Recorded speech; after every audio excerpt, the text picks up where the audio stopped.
په یوه آرام او خاموش ځنګل کې یوې وړې چرګې په احتیاط قدمونه اخیستل. د سهار نرمې وړانګې د ونو ترمنځ خپرې وې، خو هغې داسې احساس کوه لکه کوم خطر چې نږدې پټ وي. هغې وویل دا ځنګل ډېر عجیب ښکاري. ناڅاپه بوپي وخوځېدل. چرګه ودرېده او په ویره یې شاوخوا ته وکتل. آیا څوک دلته شته؟ کله چې چرګه نږدې ورغله، هغې یو لیوه ولید چې په اوسپنیزه شکنجه کې بند پاتې و. لیوه په دردناک غږ وویل مهرباني وکړه، مرسته راسره وکړه. چرګه لږ شاته شوه. زه نه پوهېږم چې په تا باور وکړم که نه. لیوه په افسوس وویل ما تېروتنه کړې، اوس د خپلې غلطۍ سزا وینم. ناڅاپه لیوه په ویره وویل ژر شه، ښکار چې را روان دی. چرګې ورو ورو د شکنجې خواته قدم واخیست. ښه، زه به مرسته در سره وکړم.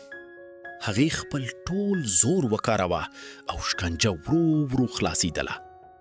لیوه په خوشحالي وویل زه نږدې خلاصېږم. چرګه لا هم اندېښمنه وه. هیله ده چې ته ماته دوکه ورنه کړي. ناڅاپه شکنجه خلاصه شوه او لیوه خپله پښه راویسته. زه آزاد شوم. چرګې حیران غږ وکړو ته ما یوازې پرېږدې؟ لیوه په سره لهجه وویل هر څوک د خپل ځان فکر کوي.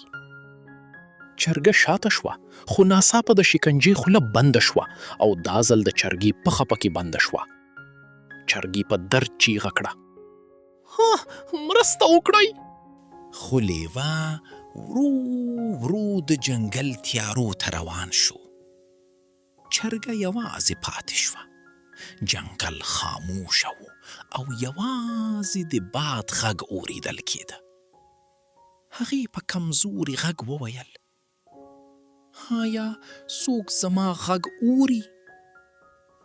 ناڅاپه د درنو قدمونو غږ واورېدل شو. د ونو ترمنځ د یوې ستر خرس سوری ښکاره شو.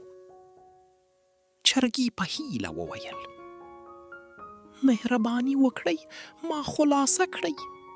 خرس ورو وویل مه ویرېږه، زه به دې خلاص کړم.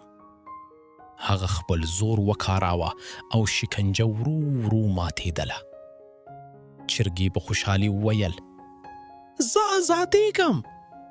او بالاخره هغه خلاصه شوه. چرګې د خرس مننه وکړه. ته زما ژوند وژغوره. خرس لرې وتښتېدلي لیوه ته وکتل. بدکار حیوان یوه ورځ د خپلو کارونو سزا ویني. چرګې مسکا وکړه. ما یو مهم درس زده کړ. نور به ژر پر چا باور ونه کړم. د لمر ورستۍ وړانګې پر ونو خپرې شوې او چرګ او خرس په آرامۍ سره روان شول. او همداسې د ځنګل دا کیسه پای ته ورسېده.